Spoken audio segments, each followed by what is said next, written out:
पुरस्कार है।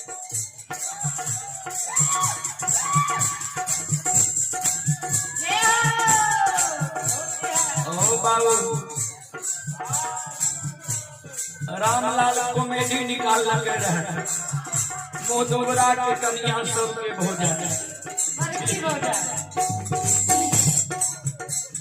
वरुण बाबू की ओर से शानदार 101 रुपए की पुरस्कार है। श्री छोटेलाल यादव पर श्रद्धालु की ओर से शानदार 101 रुपए की पुरस्कार है। भगवान श्रद्धालु की मनोकामना को पूर्ण करे। जय हो रानी श्रद्धालु की जय हो, उनके समस्त परिवार की जय हो।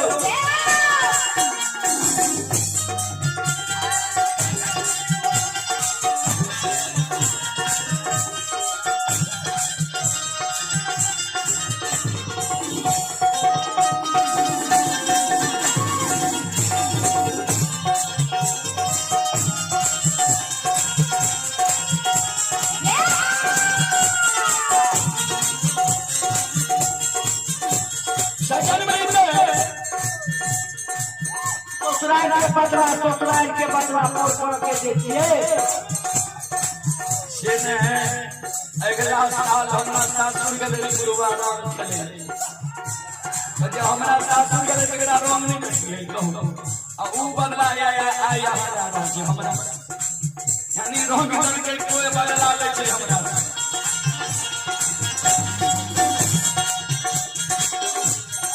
भैया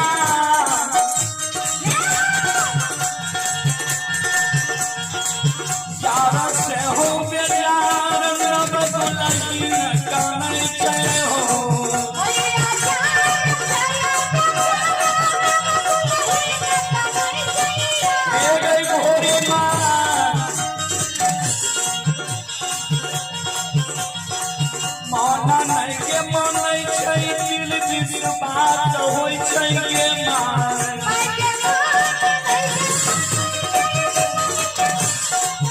सजन दिघिया के शिवा काना महाल से काने रहे कि दिन भाई ईश्वर में अपने सब सुन लिए धुनी भोरी कल के जे पूरा स्वामी सगवा कर चले गए यहाँ से दिघिया के शिवा यहाँ से पूरा स्वामी से मिला नहीं था। हमरा पीठ से उतर जा पीठ से उतर कर दो हमरा पाखर के पेट पर चला का माई दो पेट के पेटा ढीला का दो मुंह के लगा खोल दो माया का बाजार निर्माण करा अत्ता तक में तो स्वामी एक स्वामी चल बात पर परिचय ला हो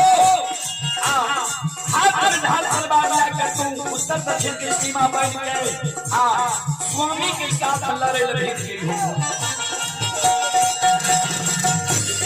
भैया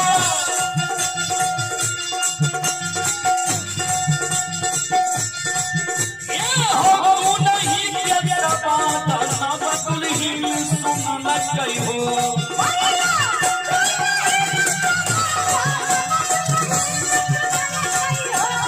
भैया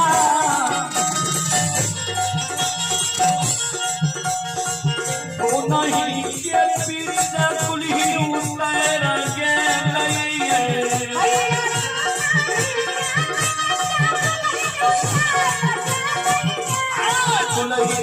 खोदा के मान पर रही है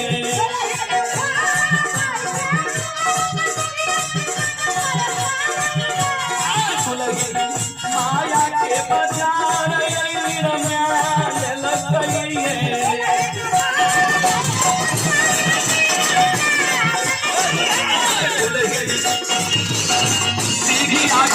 मान पर